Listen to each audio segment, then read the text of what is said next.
हिमाचल पंचायत चुनाव मामले में सीटें आरक्षित करने पर रोक लगा दी गई है। 5% सीटें आरक्षित करने की शक्ति पर हाईकोर्ट ने रोक लगा दी है। डीसी को पावर दी गई थी उस पर रोक लगी है। सरकार ने डीसी को दी थी सीट आरक्षित करने की शक्ति, तो 7 अप्रैल की शाम तक रोस्टर रिवाइज करने के आदेश दिए गए। 23 जून को अब इस मामले में अगली सुनवाई होगी। और इसी पर ज्यादा जानकारी के लिए हमारे ब्यूरो शिमला से प्रदीप ठाकुर जुड़ चुके हैं।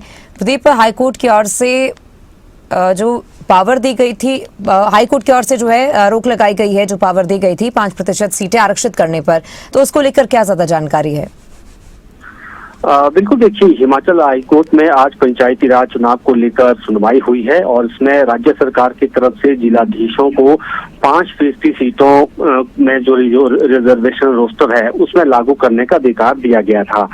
हालांकि 2011 की जनगणना के जो है अंतर्गत ही ये रोस्टर बनना है, लेकिन उसमें 5% सीटों पर वो बदलाव कर सकते हैं और इससे जुड़ी जो रोस्टर है वो जारी भी कर दिए गए थे कई जिलों में।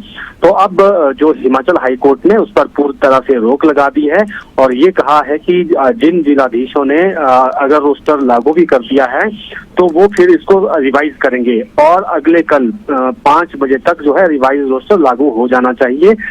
इसके साथ साथ राज्य सरकार को 10 हफ्तों के भीतर रिप्लाई करने के भी निर्देश दिए हैं और 2 हफ्तों के भीतर पिटिशनर कंप्लायंस भी फाइल करेगा। इस मामले में जो अगली सुनवाई है वो 23 जून को होनी है, लेकिन अब ये चीज क्लियर हो चुकी है हिमाचल हाईकोर्ट के आदेश के बाद कि जो रिवाइज रोस्टर है वो अब जारी करना होगा और जो 5% रोस्टर में बदलाव की शक्तियां जिलाधीश यानी डीसी को दी थी वो अब शक्तियां का अधिकार जो है वो उनसे छिन गया है। वो अब रोस्टर जो है वो अपने स्तर पर बदलाव नहीं कर सकेंगे। जो 2011 की जनगणना के मुताबिक रोस्टर बनना है उसी के मुताबिक ही रोस्टर बनाया जाएगा।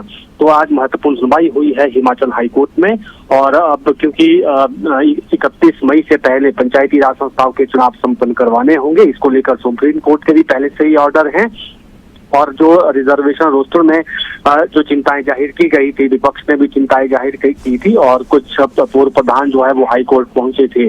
तो उसके बाद अब कह सकते हैं कि जो ये नया जो रोस्टर जारी होना था अब उस पर रोक लगेगी और रिवाइज रोस्टर अब जारी होगा जो 2011 की जनगणना के मुताबिक ही किया जाना है। जी, बहुत शुक्रिया प्रदीप जानकारी के लिए।